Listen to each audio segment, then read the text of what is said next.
Hi, Bob Olson. I'm not in banking or business or anything. I just came here to possibly get a line on some information, some answers. There's a lot of negative information out there about the Federal Reserve, tons of it. I've tried researching information as a counterpoint, and there doesn't seem to be too much out there. Even on the Federal Reserve website, everything just seems to be kind of platitudes. Is there anywhere I can go? I'm sure you know the kind of information I'm talking about. Is there anywhere I can go to get some counterpoints to kind of balance that out and bring some things up to some people to show them to say, that's not true, because take a look at this. You know what I mean? Well, we try, and I'd be happy if you have a couple of the negative points you want to throw at me right now. I'd be happy to try to respond. I mean, we try on our various websites. Sometimes they get kind of technical and jargony, and we try to simplify it. So we are trying to push back on the misinformation and give people real information. But fire away if you've got a couple you want to. Right. Well, that's one of the things is that the Federal Reserve is not part of the government. It's a privately owned foreign corporation. And then right in here, this vague says it's an independent entity within the government that is accountable to the public in Congress. So what is the Federal Reserve exactly? Yeah, so it is complicated, and this is where sometimes the truth, you know, we always want to be truthful. Sometimes the truth is a little bit nuanced. So if you go back in American history, Alexander Hamilton created the first central bank in the United States. Then they got rid of it because they just didn't sound like it was very democratic. Then they got a second one, then they got rid of it. Then I told you they had all these banking panics. So Congress said, well, I guess we need to have one. But they didn't want it all under the control of the federal government. They didn't want the executive branch controlling it. So the way they came up with this hybrid structure with the Board of Governors in Washington, D.C., all of the board members in Washington are appointed by the president, confirmed by the United States Senate. But then you've got 12 independent regional Federal Reserve banks, including the Minneapolis Fed. I was not appointed by the President of the United States.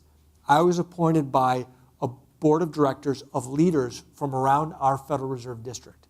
In some cases, they're CEOs. In some cases, they're other business leaders. In some cases, they're educators or nonprofit leaders. They made the selection for me. And so we are a quasi-private, quasi-public institution that's designed to keep us away from control by Washington, D.C. And so it sounds weird, but it was actually designed to make us more independent. And so I'll give you an example, a counterexample. So usually when a new president takes office in Washington, D.C., you have U.S. attorneys that work in the Justice Department all around the country. Generally speaking, they all get fired, and the new president appoints all new U.S. attorneys. Well, the Federal Reserve, the President of the United States, can't fire me. That was designed by Congress in 1913 to keep us independent. And that's how we are. And by the way, all the profits that we make, when we make money off of services to banks, as an example, 100% of our profits go to the taxpayers. So we are 100% working on your behalf. All of our profits go to the taxpayers, but we are meant to be independent from the direct control of the executive branch. And so that's why it's a complicated answer to an important question. So then it's not true that the Federal Reserve is owned by the Bank of England? No, that is 100% not true. Yes, that is 100% not true. So I wish you just started there. I could have said, that's just not true. There's a lot of information like that out there. I was wondering if there was somewhere where a person could go to where a lot of that is debunked.